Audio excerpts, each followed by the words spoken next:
On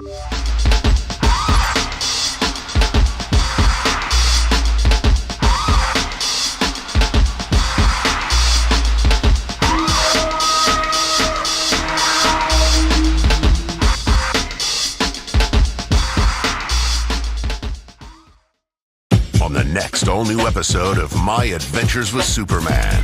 Please, James, come in, Marina. Cat Grand Daily Planet. Is James Olsen your date tonight? Oh, oui, bien sûr. Jimmy brought a date? Jimmy brought a date! My Adventures with Superman. Next Saturday at midnight on Toonami. Next day on HBO Max. I believe in you, and that's why I'm gonna win! On the next all-new episode of Blue Lock. In that moment, Yoichi Isagi's place surpassed even that of Rin Itoshi's. And had Megadu Bachire's shot been blocked either a centimeter to the left or to the right, perhaps the fate of these 8 people would have gone differently. Blue Lock. Next Saturday at 12:30 a.m.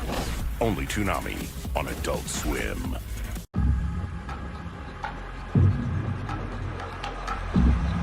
Greetings, listeners. Welcome to our podcast, Toonami Therapy. I'm Michael. Yeah, hello, I'm Tommy. And we're coming to you on July 7th of 2026. Well, actually, we'll be coming to you whenever this episode gets up, but this is when we're recording. And on this podcast, we talk about anime, including Toonami, and sometimes other things. Yep. All right, so, I guess we're going into Toonami. Actually, we did get a bit of a news about a series that we watched before. Well, we have an announcement that, yes, we'll be getting a continuation of Solo Leveling, and it'll be a movie. Oh, a movie? Yeah, it seems like every popular series is getting a movie continuation nowadays. Yeah, Eminence and Shadow supposedly was supposed to get one. And But I don't think that's even come out yet. No, it hasn't. Demon Slayer is a big one, of course. I was thinking of. There was Chainsaw Man got one, and maybe those are the only 2 that come out. But I feel like there's definitely been a bunch more popular series that have movie continuations. I feel like because those are like the movies that people tend to actually go to. Right. Yeah, actually, that's an interesting question. When do we have any information about the movie? It is set to open in Japanese theaters in 2027. Yeah, everything's 2027, it seems. I was hoping for the new Pokemon games to come out this year, and we have to wait a whole year to get those out. The Winds and Waves, I think they're called.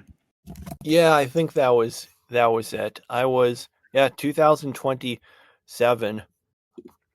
I actually ironically found out about, because I was just thinking about like the starter Pokemon, and I was like thinking, so what were all of them? What were like the ones that had like the best starters and such? So I was just looking at them, and I stumbled across the fact those had been revealed for Winds and Waves, but all we got is the designs and stuff and not anything else. I don't think, honestly though, I feel like generally speaking, the starter like Pokemon get less interesting every generation. Not like literally every, but most of the time it seems like the farther you go in, the less interesting they get. Like I don't think anything's going to beat the original one. So those were like Charmander, Squirtle, Bulbasaur, and their evolutions like that. Those were nearly perfect. Yeah. I think my only real criticism is that Bulbasaur's evolutions, it's just like, oh, it's a bigger Bulbasaur, and it's like the thing on its back is more open, and that's kind of it. The other ones had like the Squirtle and Charmander's evolutions, I think, worked better. But like even then, I'd still say that was like the most overall, like the most solid. Yeah, the problem with Bulbasaur was that it was part poison Pokemon, and at the time, psychic Pokemon were overpowered. So basically, you were doomed if you went up against a psychic Pokemon with Venusaur. So, because it had the part poison. So, yeah. Yeah, although those don't come for a bit. I mean, it makes the first 3 gyms like a piece of cake, as say. Anyway, I actually recently what decided to go through a. Oh wow, is this the longest we've gone before we actually started on the actual anime stuff? Well, we're going to keep going on it. I recently I decided I wanted to try a Nuzlocke. Do you know what those are? I don't have any idea. Okay, it's basically sort of a challenge someone came up with in Pokemon games to make them more like to make replays feel different and to make it more challenging. They basically have 3 rules. One, in each area, the only Pokemon you can catch is the first one you come across. Um, is the way it goes. Usually I think if when it comes to like, something one you get like from a person, I think that like counts towards it, for example. But that's it. You get one and only the first one. Usually people like say, okay, if it's one you already got, you can like, you can like mulligan it, as they say, and catch the next one. The second rule is that if one of your Pokemon faints, it's gone. You can't ever use it again. You have to just like set it free or whatever. It's considered dead. The third, this is kind of the weird one, but it's apparently considered a major thing. You need to nickname every Pokemon you get. Mm. And that's basically it. It turns it changes it because you just have to make do with the Pokemon you happen to come across, and you have to be very careful because if one faints, then that's it, and you can't use it again. Okay. So yeah, anyway, I decided I'm going to try that, even though I haven't played Pokemon in a really long time. So I picked up I think Fire Red or Leaf Green. I can't remember which, and started doing that. I need to get back to that. I was midway through Saffron City. But yeah. Bulbasaur is really good for that, I can tell you. Mm-hmm. Leech Seed is kind of what's crazy about Leech Seed in this is because it just deals like a small amount of damage each turn, it makes it really easy to catch like the first Pokemon you find because you don't have to worry about accidentally knocking it out. You just sit there for a while, its HP gets low, and then you throw your Pokeball. Anyway, that's our Pokemon discussion. Yeah. So we then move on to the actual series we watched. We start out with the Toonami ones, and we've got My Adventures with Superman, episode 24. So, that guy from the future, well, it turns out that it is, in fact, Lois and Clark's son. I think last episode I said, oh, this character, he's like in most continuities some kind of clone. I like double check. No, I was thinking of a different one.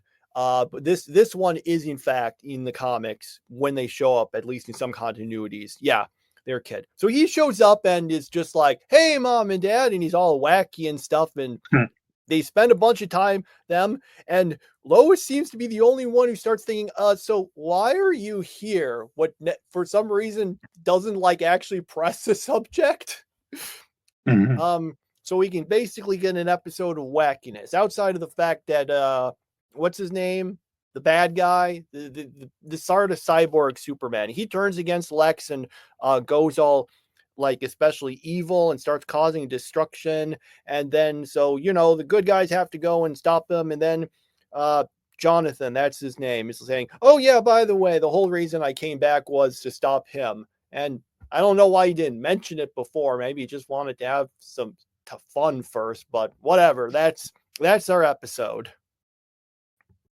Yeah, so I noticed that this is like exactly the same plot as Sailor Moon R, which I watched recently. So, like, you have the kid of the two main characters come back to the past, and then the kid says, well, the reason I came here is to save my mom and dad from dying. and getting killed by the enemy. So it's like exactly the same thing. So I'm like, it's not Superman's fault, but I feel like I've seen this before. So yeah. I mean, like, what do they call it? I mean, TV Tropes has a whole article on what's it called, Kid from the Future. Yep, right there. A child the characters have yet to have has traveled back in time to save their parents for some reason. It's got its own article. In fact, that was actually a big thing of Oh man, is it technically a spoiler for that? Oh, whatever. The game's been out a long time. It's not a huge thing, and without the specifics, that was like the plot later on in Fire Emblem Awakening, basically. So it ended up having this mechanic where, if you have like two characters fall in love or whatever, then for a bunch of them, it would open up something where it turns out, oh yeah, their kid from the future traveled back in time also. So you just go to this thing and you can recruit them, and then they inherit the abilities of who their parents were. So that was really popular. And then sort of famously or infamously in the next game, Fire Emblem Fates, because that was a really popular mechanic. They wanted to bring it back, except they didn't have, the whole time travel thing. So it's just like, okay, they have a kid, and then the kid just, as a baby goes off into this alternate universe where they spend like, I don't know, like 16 years, and then they just come back, and now they're like, like an adult. And it's just like, why does this have? It brings up so many questions. It made less sense. Yeah.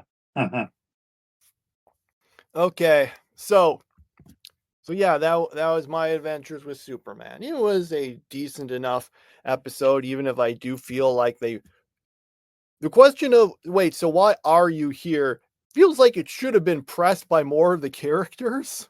Yeah, really. Like, I would, like, actually, that's the thing. I'm surprised they don't ask more about it. Like, oh, the future. So, can you tell us some stuff about the future or whatever? Because I would have been yeah, go ahead. I would have been interested. I would have asked what the winning lottery numbers were. Yeah. Also on about Superman, the Supergirl movie flopped at the box office. It was a box office bomb, and it's pretty bad. It's like only like 50 million or something. So yeah. Yeah, I heard about that though. I don't really know that much about the movie. I think it got like mixed reviews at least, so that might be part of it. Let's see. Let me see. According to Wikipedia, it says it has grossed 100 million on a budget of about 170 million. So yeah, that's not very good considering it's been out about 2 weeks now.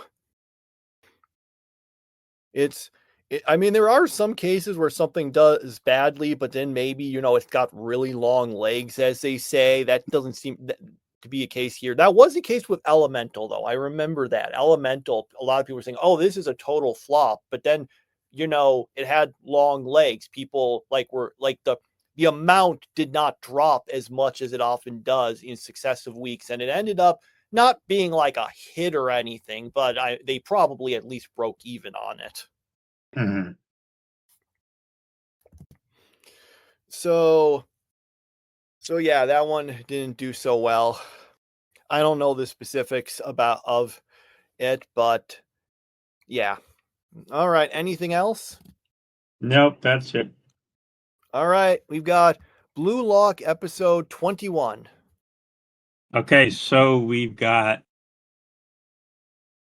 Devour, we've got Chemical Reaction, we've got Monster, and we've got Teleportation all in this episode as the main characters go up against the other team, and basically they trade goals back and forth, and it's 4-3 in favor of the other team, which means that they've got to make a comeback and make it 5-4. Can't imagine how long soccer games would take in real life if you had to wait to score 5 goals. In fairness, there are only 4 people on each team. Yeah. Yeah. So, yeah, and Blue Lock Man continues to be the worst goalie ever. And and someone got a yellow card, so that was interesting. A couple of people got yellow cards in this episode. But yeah, just another episode of soccer and catchphrases to go along with that soccer. Yeah. Didn't realize. I mean, I think we did realize back that, or when we originally watched this, like the how many times they used chemical reaction.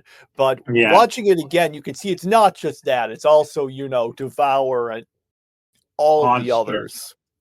Monsters smell a goal. Yeah. United States couldn't smell a goal last night, and that's why they lost. Got knocked out of the World Cup. Yeah, it is a little funny that's happening while this is airing. Yeah. At least at least while we're discussing it. If I yeah, it was a decent episode as usual with Blue Lock. But not necessarily one that there's that much to talk about. Yeah. Okay, so we move on to episode 21 of Tokyo Revengers. So Mikey is like saying, yeah, this fight's over, I guess, and starts beating up Kazutora. Then let's see. So Baji turns out he's not dead, or maybe he's just dying or whatever. So he like shows up and he like does. So there's a bunch of stuff that happens in this episode, a bunch of talking about things. I didn't get all of it, but the bottom line is that he decides, well, I'm not going to let Kazutora be the one to kill me. So he just stabs himself so that he to make himself die, so that he's the one who did it rather than Kazutora, I guess. And then, except he doesn't kill himself so hard that he doesn't get to have a conversation with everyone else before dying. So basically, yeah, we get a bunch of convoluted stuff about him. Oh, I didn't betray you. I faked it in order to do this stuff. And yeah, so basically it seems like Takemichi, I think what he had to do was stop Mikey from killing Kazutora. So I guess that seems to have been accomplished, even if Baji died, and it was very sad. And that's basically the episode. So I'm going to be honest, I've kind of started to actually get into Blue Lock, but sorry for Tokyo Revengers, though not exactly for the right reasons. It's just a series has become so absurd. I kind of want to keep watching just to see what crazy thing will happen next. Yeah. So, okay, about the thing with Baji says, I'm not going to let that guy kill me. I'm going to kill myself. But here's the thing. If he had been given a mortal wound by Kazutora, whoever that was, then he did get killed by Kazutora, whether or not he stabbed himself or not. And if he didn't get a fatal wound from Kazutora, then he just killed himself for no reason. So he blew himself up for nothing. Yeah, either way it doesn't make any sense. So yeah, so that was pretty crazy. And my problem is I can't. There isn't a single character in this show that I feel emotionally attached to. Like all Takemichi basically does is gets beaten up all the time. That's his only purpose on this show, and I don't like any of the gang members. So, yeah, so pretty much a complete disaster. But I I guess it is getting more interesting, even if it isn't for the right reasons.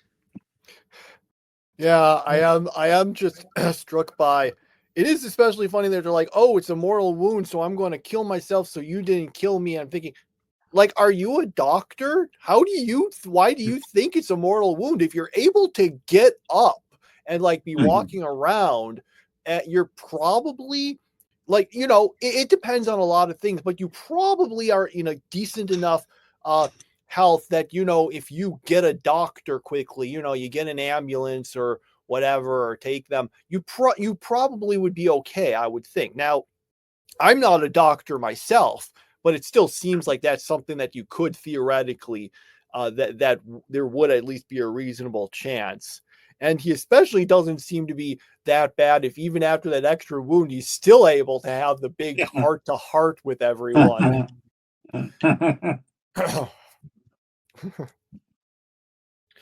So yeah, well, I guess we'll see what happened now that it seems like Takemichi has averted the future. So I mean, we still got a bunch of left of the story. So we'll see how this time it ends up being said, oh no, you got to do something else. I wonder if we'll be going past the first season. We're getting close to the end of the first season, so I don't know if Toonami is going to continue into seasons 2 and 3. Okay, or season 4, which I think it hasn't aired yet, but I think they announced it was coming.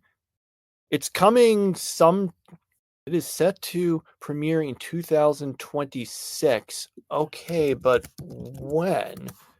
If they haven't announced, hang on, let me just take a quick look to see if I see anything here on my anime list about it. Okay, yeah, it's coming out in the fall season, which is, I'm just glancing over what's the stuff premiering then. Oh yeah, you got more Apothecary Diary, season 2 of Reincarnated as a Sword, more Black Clover, Blue Box. For some reason, the detective is already dead is like one of the more like highly anticipated ones according to my anime list, even though I heard everyone say the series was really bad. But maybe maybe it was one of those ones where people liked it because they thought it was bad. Yeah. And then a bunch of other things. I have never seen the show, by the way. I'm just going by what I've heard, that a lot of people thought it was bad. I have heard that it was like not a good adaptation of the source material. So that's not necessarily a mark against like what it was based on. But so yeah. All right. And speaking of which, I guess we'll see if Black Clover returns to Toonami at some point. Yeah. Or maybe it'll be like My Hero Academia and it just never will. Yeah, My Hero Academia just kind of disappeared. And then we got this IGPX thing instead. So. Yeah. All right. So after that, we've got, right, One Piece episode 783. So we're past the filler arc. So now we're in canon. And instead of filler, we just get a whole lot of padding. as usual. Basically, so remember how they were really like they had used up all their food, so they went to the Navy base to get some more, except then they used up all that food right away, so thus putting them exactly where they were before that arc. Yeah, they're still there, so they're not in great shape, and they're trying to like fish for food. And meanwhile, Sanji is over on that ship because he's being transported to, because Big Mom wants him to marry her daughter, who Sanji thinks is cute. So, I mean, that's a start for a relationship. And that's basically the episode. Yeah, so you were showing me that like there was like this 5 minute segment in this episode that lasted one panel in the original manga. Mm-hmm. Yeah, I forget it's what happened in it. it was a part where they were talking about this comic book series, and they spent Oh, right. a bunch of time, showing stuff from it to pad things out. Whereas in the original manga, it was like just one panel where you like saw one brief thing from it.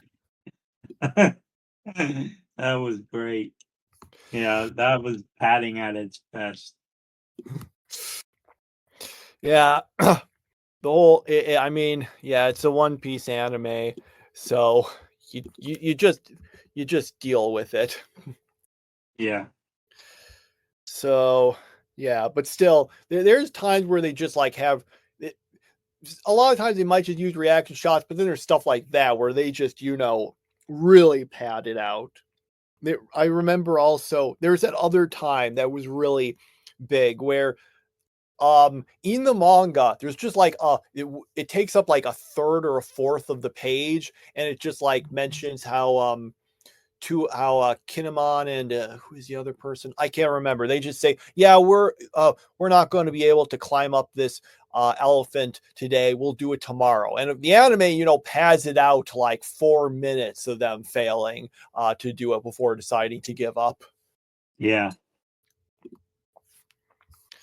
All right, so we move on to IGPX episode 2.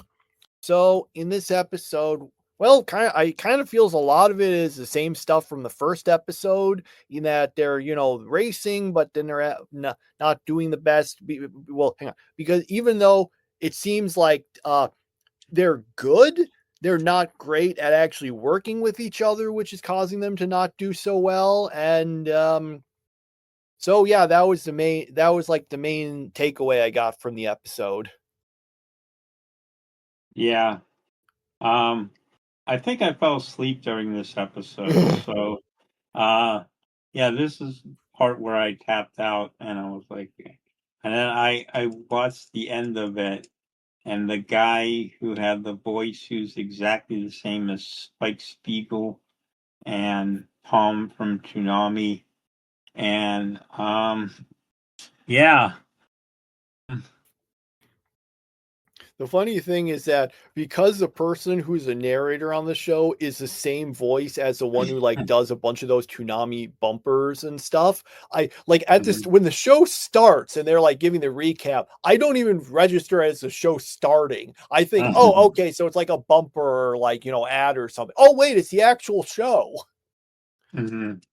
And then the announcer guy, I'm listening to him and I'm thinking, I know that voice. Where have I heard that character voice? So I look up what the guy has done. And actually, I couldn't figure out exactly what character he voiced. It sounded similar because but this is a guy who does SpongeBob's voice in SpongeBob SquarePants, which sounds pretty different from this one. And I'm thinking, what is this series? I know there's something that he did that sounded like this character from this show, who does sound rather different than SpongeBob. But that was just kind of funny because usually so many of these are like, someone who did some big anime thing. I'm like, oh, the voice of SpongeBob SquarePants.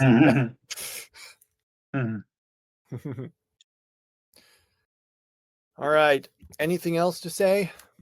No. All right.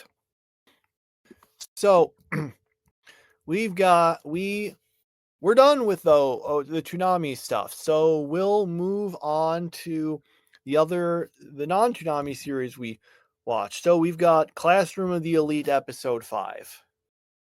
Okay, so they're having the big meeting about whether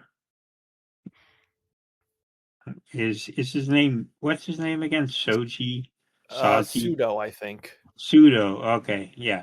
Pseudo, whether he attacked those people or not, and they're having a whole big courtroom type of thing there, and their homeroom teacher Shaba Shira is there, and she is she is like such a realistic teacher because she absolutely hates the guts of her students.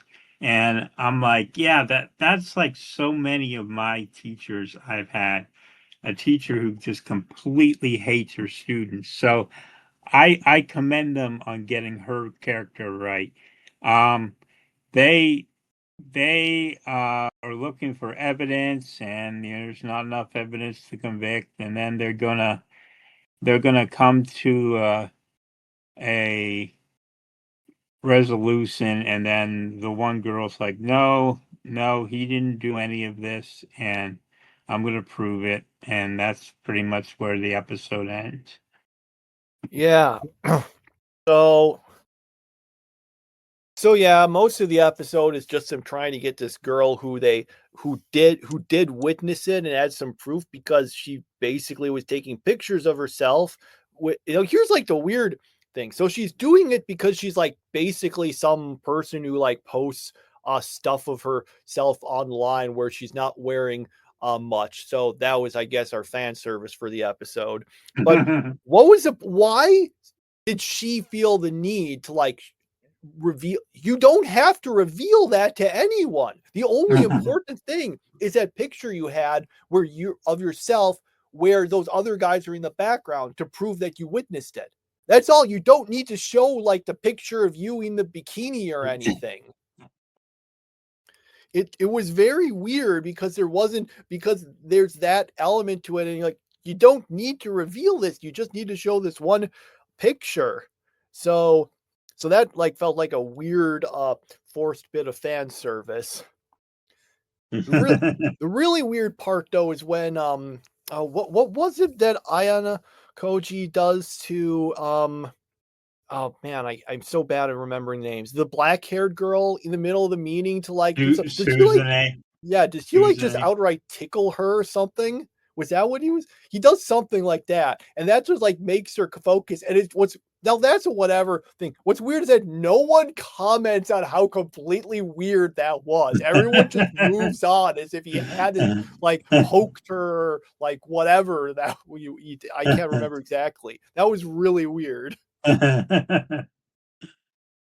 Yeah. I just love how that teacher completely hates them. I mean, that's so realistic because I can't count how many teachers I had in high school and college, all time, who just hated us so bad. And I'm like, yep, they got her right. So, good job with that, I have to say. I don't remember offhand any teachers I really seem to remember disliking the students. There was one teacher I remember in high school who midway like through started really disliking me. And it's really annoying because he got angry at me for something I didn't actually do. He thought I said something like insulting to someone. I was like, no, I didn't say that. I said something that sounded like, and he like didn't believe me. So that was annoying.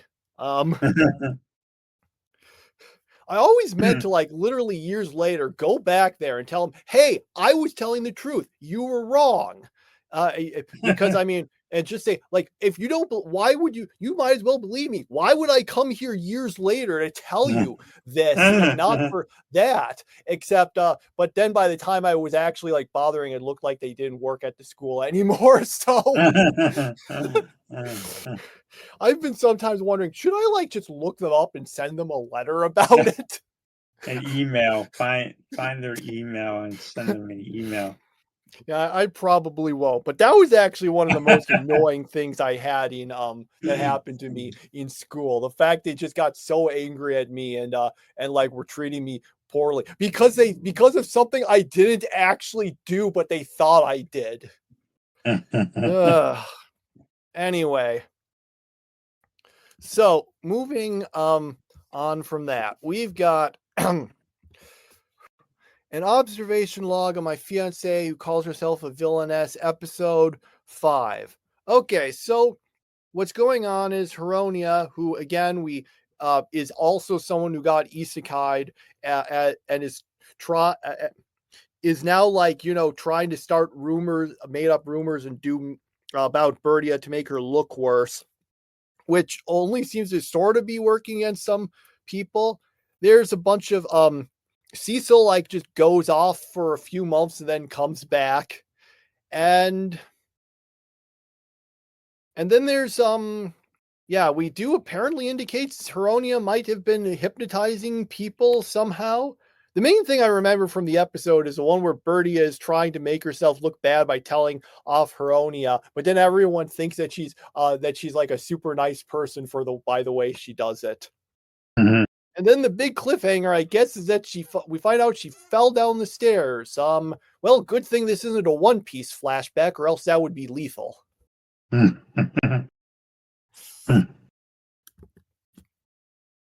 Yeah, I don't know what to say about this episode. I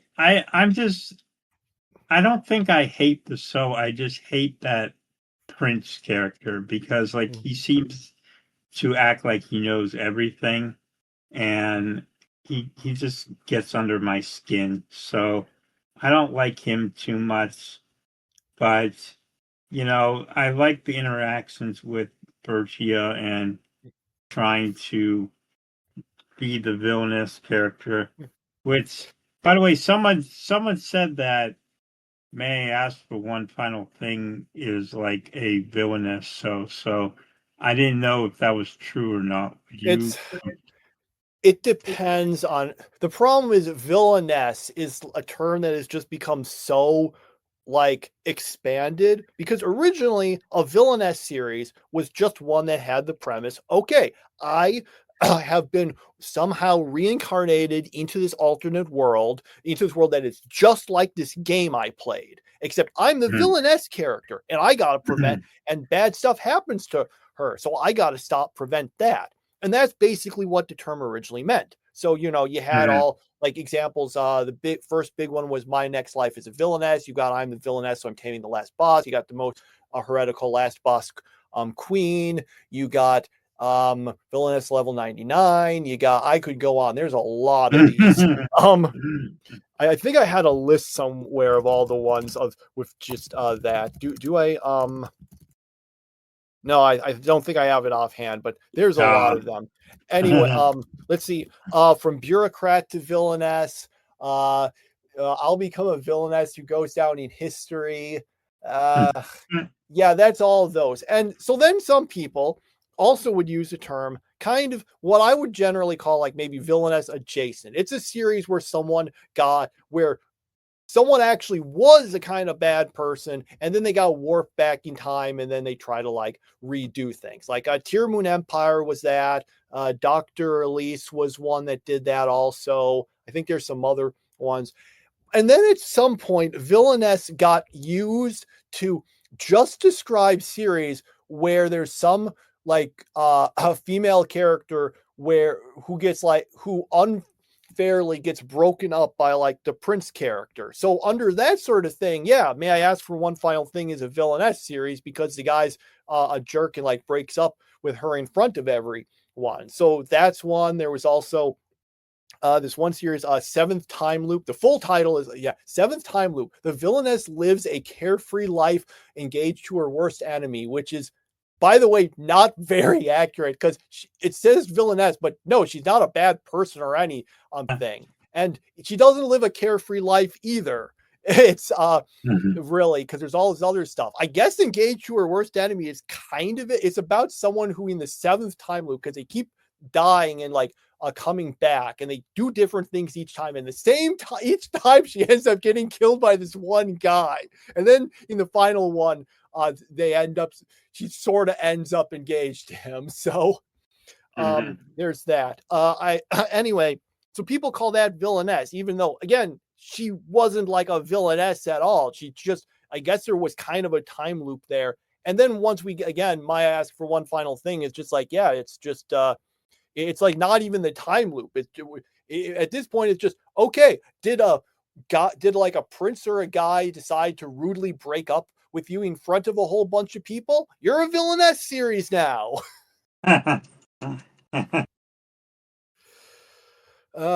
This series is as one of the ones that's actually in the classic villainess mold. Although the joke of this one is that she's actually trying to go along with the villainess thing and be the villainess instead of stopping it. And the part of the joke of the series is that she's really bad at it. Yeah.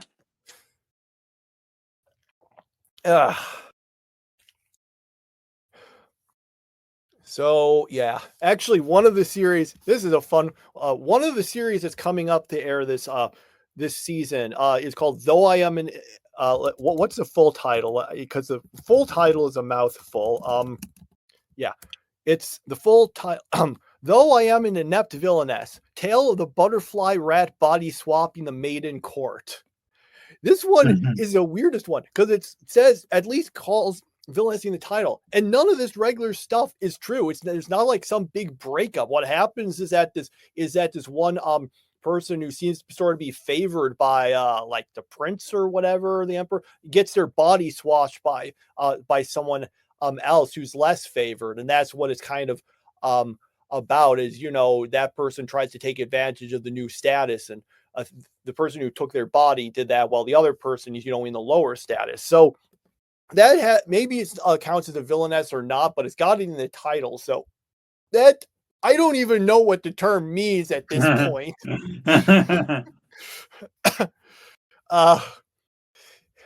I feel like at some point it won't even you'll be using this term even if it's not even one with a female main character. They kind of happening from bureaucrat to villainess. That's one where this guy ends up reincarnated as like the villainess character from this game his daughter played. That the full title, From Bureaucrat to Villainess. Dad's been reincarnated.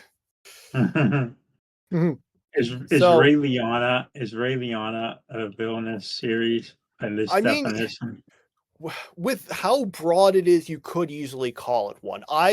As someone who would prefer to just use villainess to describe the more classic kind, I would call it villainess adjacent, because she's not the actual villainess in it. She's just like the character who dies, but it's very close in concept otherwise. Oh, The Dark History of the Reincarnated Villainess. That's a villainess series. We watched some of that. How did I forget it?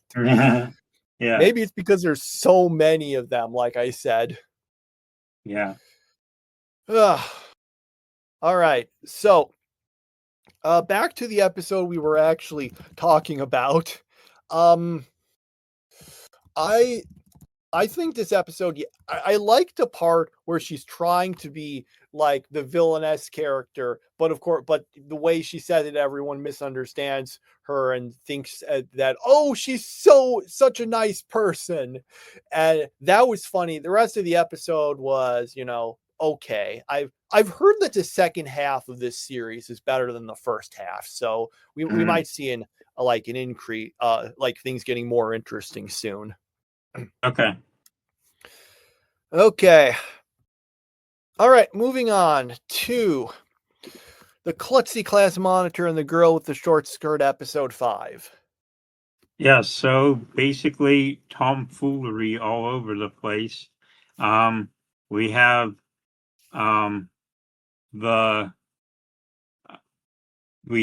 her friend, whose name I have right here, Akina. She hurts her ankle or something like that, and the school nurse guy has to help her out, and they have this weird scene where he's checking out her foot, and that was pretty funny. And then there was a part where the librarian guy, he is trying to do something with the middle school students who are touring, and in comes Poem's sister with Sakura sister, and they show up, and of course Poem isn't very happy about that. And then there's a scene at the end where she blushes too much and more tomfoolery ensues. And although that was a pretty bad explanation of the episode, I actually really enjoyed it. I thought it was really funny. So I apologize for not getting that right. Yeah, there were a bunch of funny stuff in here. What I was trying to figure out was the fact that that girl was Soccer Diamond's sister, was that like supposed to be a twist? Because literally the moment she mentions he has a brother and you see something with him and you don't see his face, I'm like, okay, that's 100% Soccer Diamond's sister. There's like no reason to not show their face if you don't know that. So yeah, what I was confused about that, like you mentioned the school nurse. I was thinking, okay, so one of Poem's friends has a crush on him. Is he like old for and it looked like later stuff. I think he's not actually a nurse. He's just like he's a student in the student council and he just has some sort of helper or something at the nurse's office, I think was what he was. So that I guess is that, but yeah, there was some funny stuff in this episode. Yeah. Okay. And of course, we continue the joke with the library guy, where it turns out if you just his whole joke is that he looks and acts totally different when he's outside of the library. And someone says, "Yeah, if you just put two books around his head, he turns into his library self." Yeah. All right.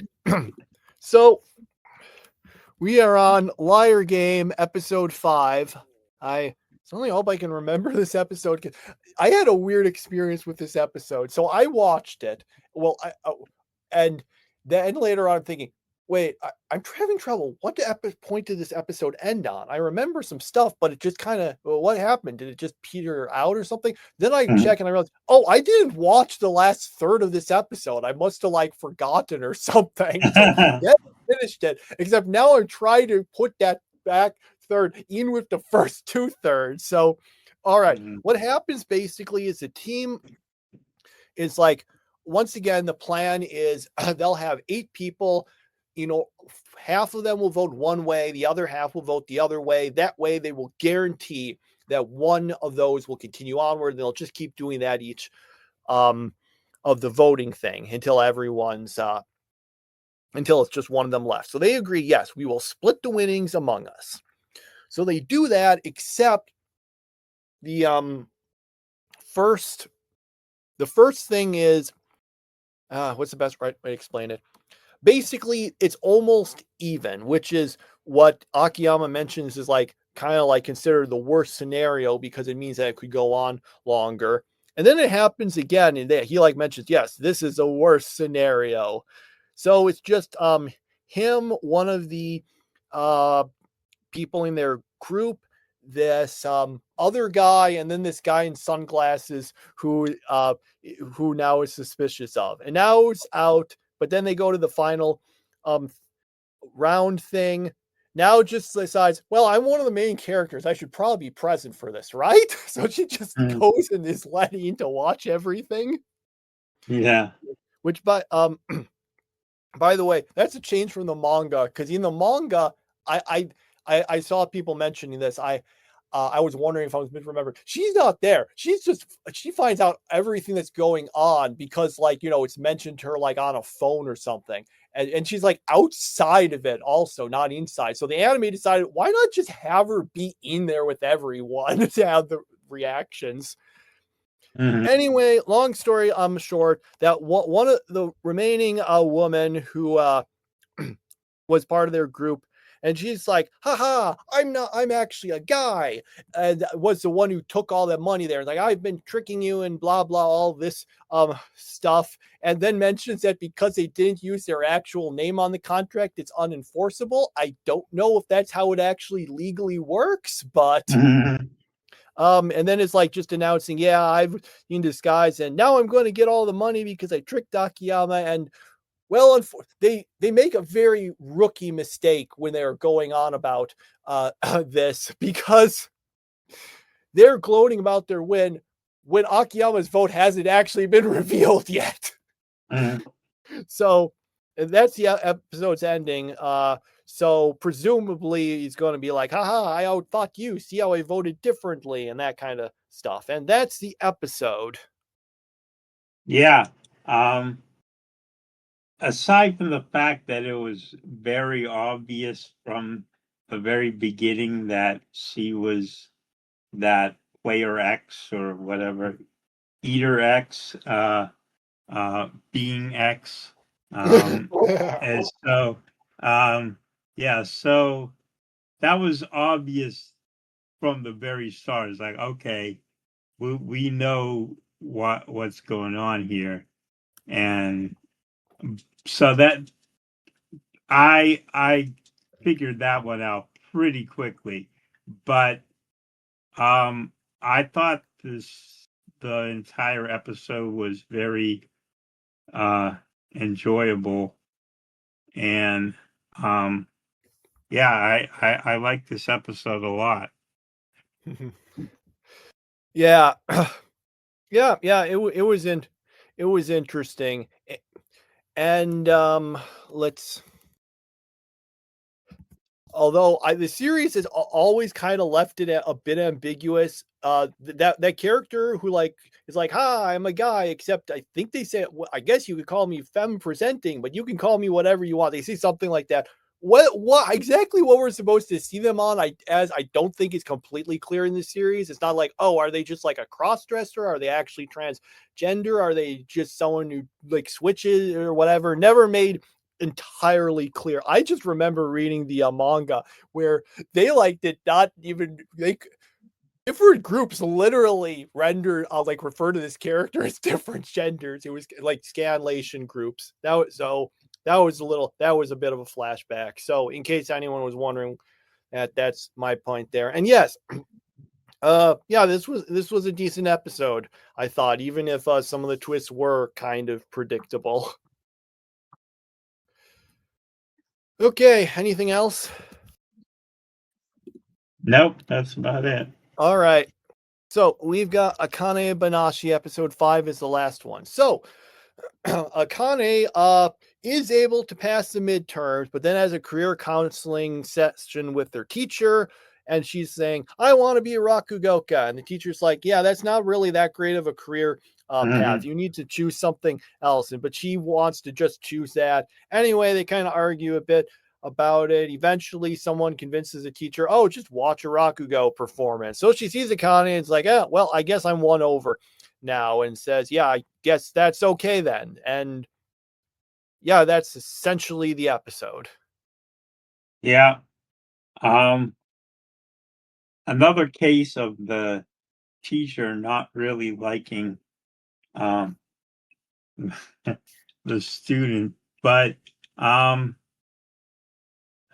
yeah, I thought this was a very good episode again. I enjoyed it.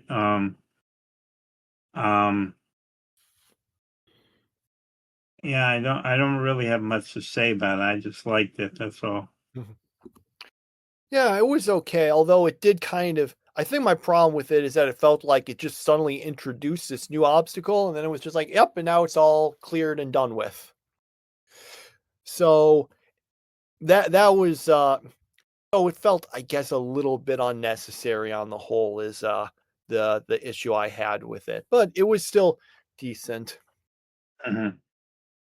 Okay. And that's it. That's all the shows. Yeah.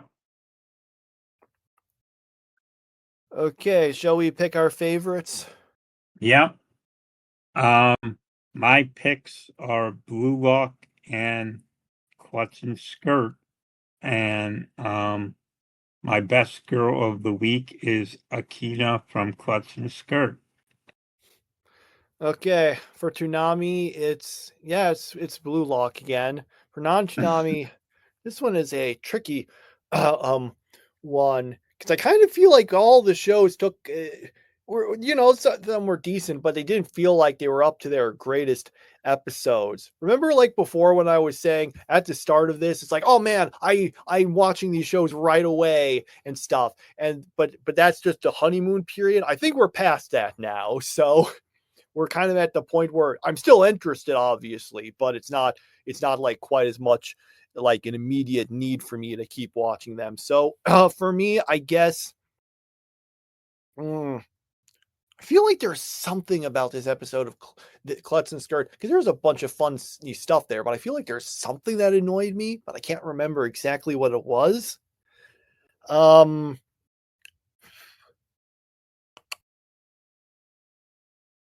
It would either be that or Liar game, I think. Yeah, sure. Let's go Klutzy Class Monitor. Okay. All right, and that's our episode, I guess. Feels like we went through that at a reasonably fast pace. Well, actually, this was probably our usual. Yeah. All right. Anything else to talk about at the end? Well, I've gotten farther into Digimon episode or season 2, so I am. How close am I to the end? Let's see. Okay, I just saw the Christmas episode, so 12 episodes to go, and I have a favorite character now. My favorite character I thought was going to be Kari because she had been hyped up by so many people who I read about the show, but it's not It's her at Mummy all. Mon, isn't it? It's got to be Mummy Mon. I just picked a super random character. Sorry for interrupting. That's okay. No, Yoli is definitely my favorite character. I I I do like June too. June is pretty funny, but Yoli is pretty much gold in any scene that she's in. So yeah, and she has the funniest way of saying "huh," and I can't do it justice, but um, there's so many times whenever it, something surprising happens, and she gives that crazy "huh" sound that she makes, and yeah, so Yo Lee has definitely become my favorite character, and I hear that her name wasn't Yo Lee in the original, which makes me wonder why they changed it. But yeah, like why would you change a Japanese name into a different Japanese name if you were trying to do that? So I don't know, but Well, Yoli isn't a Japanese name, right? Because Japanese doesn't really have the L sound. I mean, oh, it's that's got true. it sort of does. It has the sound that people always like transliterate as an R is kind of between R and L, kind of a mixture of it. But yeah, you usually don't see L in Okay. Japanese names. Although wasn't there's some like what's his name? There's someone who there was this one editor, I remember his name. He was at Shueisha. I mostly remember him. He was the guy who like was the editor for some pretty notable series. His big one was Spy Family. What was it, like Shuhai Lin? Something like that. Okay, hang on. Let me see. Shihai Lin. But yeah, that's an LIN, but I don't know if it's if that's like but now I'm actually suddenly look how what is his name? How do you actually write that in Japanese? Maybe it's just like an unusually maybe it's like Rin, but they just spell it lean. I'd have to do more, but that's like the one Japanese person I can think of offhand that has that. So you only much, but yeah, it is still like a foreign sounding name. It sounds like more like a Chinese name. I think it is a little interesting now that I was just thinking, I was like, both English and Japanese, like just kind of by total coincidence, both have the name Ken. Like it's not like they go back to some common thing. It looks like it's just totally by coincidence they ended up with a name being the same in these two different languages.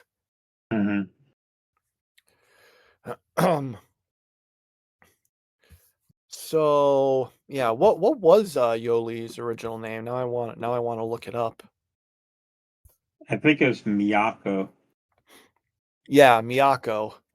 Yeah, wonder why they did change that. I mean, they changed some of the others because this was back in the day where they did that. They didn't change Ken's name. That's why I was suddenly remembering, wow, that's like in both English and Japanese. You don't need to change it. Yeah. Yeah. I'm just checking on the name. Yeah, it's kind of a little interesting that they did that for the they did that for like more of actually. Okay, no, here's the weird one where the fact that they changed. I'm just looking at these names. Yeah, Tai from the first season. They first a bunch of the characters, they kept the Japanese names, but they gave them some nickname that was English sounding. So they had Tai Chi and they called him Tai. Here's a question. In the English one, here's the real question. Maybe you noticed this. In Japanese, his last name is Yagami, but his last name in English is Kamiya. Now that's the real question. Why did they change one Japanese name to another one?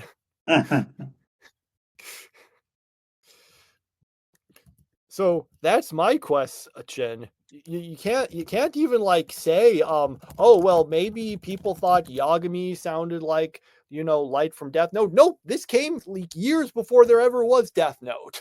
So I am just very curious. Why that's the case is where we have the question. Why do you change the name from one Japanese name to another? So weird. Yeah. Okay. Oof. All right. Anything else to say? Talk about? No, that's pretty much it. Okay, and that's all of it then. So I guess everyone will see you next week for more of the same. Is that it? Yeah, that's it. Okay, bye.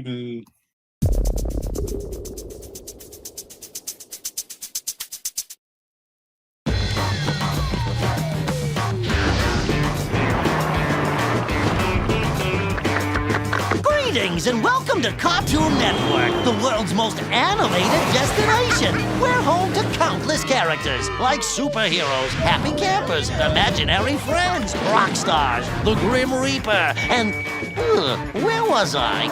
Anyways, have a pleasant stay and enjoy your visit to Cartoon Network. It's showtime. I don't have time for any of your emotional brouhaha. Bring it on, you big ribros! Wait, shouldn't we change into something more undercover safari chic? Whatever you are, come out with your hands or tentacles up. Now. Rock and roll. Has it driven you mad? Not only is he the teacher's pet, now he's kissing up to the janitor.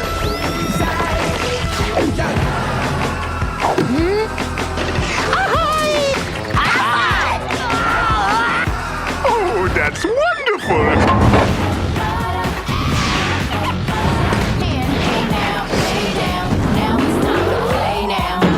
Hey, Watch this!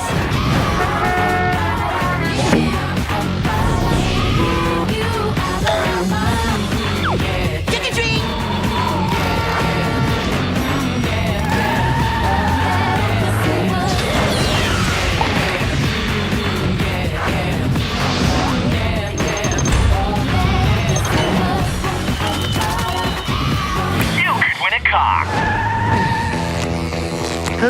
wouldn't want to adopt me. I'm extremely handsome.